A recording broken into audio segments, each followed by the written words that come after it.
প্রিয় দর্শক, ঢাকার বিভিন্ন জায়গায় নান্দনিক কিছু দৃশ্য দেখতে পাওয়া যায়।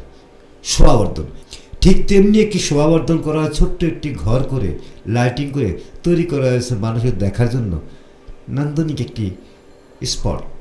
জাস্ট দেখে আসবেন, বাড়িতে বা রাস্তার চারিদিকে ঘুরে ঘুরে দেখবেন, চমৎকার দৃশ্য। কিন্তু তারপরেও কথা থেকে যায়, এটা রাষ্ট্রীয়ভাবে তৈরি করা হয়, রাষ্ট্রই দেখভাল করেন পার্টি। তবে আশ্চর্য হলো সত্যি, যে ঘরটা তৈরি করে তার পাশেই কিছু পানি জমে আছে। আসলে এই পানির মধ্যে উৎপাদন হচ্ছে মশা। আমরা সবাই মশা মারার চিন্তা করি, বা মশার সিটি কর্পোরেশন সবসময় ব্যস্ত থাকে মশা মারতে। তাহলে কি রাষ্ট্রীয়ভাবে মশা তৈরি একটা ফ্যাক্টরি তৈরি করা হয়েছে, না নান্দনিক কিছু তৈরি করা হয়েছে, তা ভেবে পাচ্ছি না।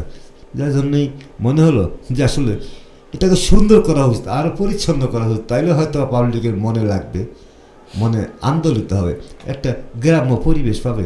তা দেখছি না।